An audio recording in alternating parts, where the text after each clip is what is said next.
Tell us about energy. I'm certain they'll come up with another energy rebate, probably replicate it for another year, another $3.5 billion. But explain to me how it makes sense for government policies to drive up electricity prices and then borrow more money from a deficit budget, borrow more money to hand out to people to compensate for the prices they've forced up.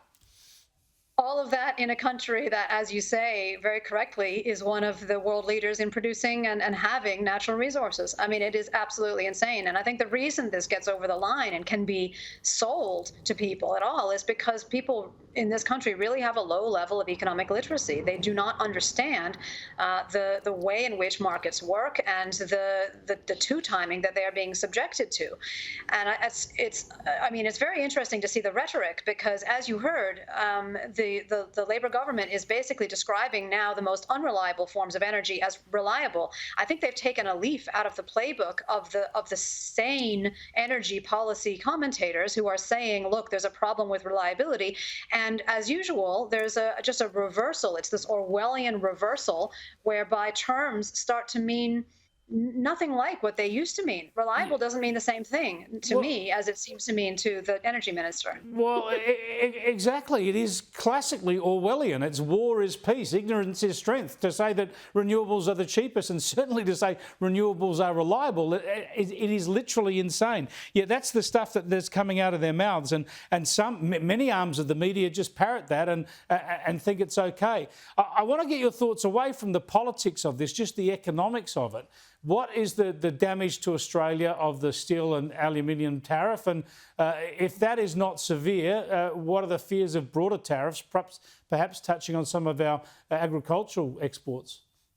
Yeah, so people are making a big deal about these tariffs on Australian steel and aluminium going to the U.S. But if you look at what fraction of our exports to the United States or our exports in general, those exports account for, it's quite small. Something like 10% of the maybe 11% of our total exports are going to the U.S. in the form of steel and aluminium. So it's not much. We export a lot of services, financial services, and of course, as you say, agricultural products like meat and other things that grow in our beautiful country. So that actually the impact I don't see as being severe, particularly because we have another obvious market for our steel and aluminium. And what's that? China, zero import tariff China. So as long as that keeps going, and of course, we've had some rockiness in the real estate sector in China in the last couple of years, and people were predicting quite a large tanking and continuing tanking. Doesn't seem to be quite as bad as some were predicting. So if that market continues to go, I mean, that is the market that is much more likely to impact Australia's quality of life than tariffs from the US. Just stay there, because while we've been speaking, Anthony Albanese has been giving a media conference in Perth this afternoon, and we haven't been able to bring it to you live, but here's what he had to say about the latest increase in electricity prices. The Australia is not separate from world movements.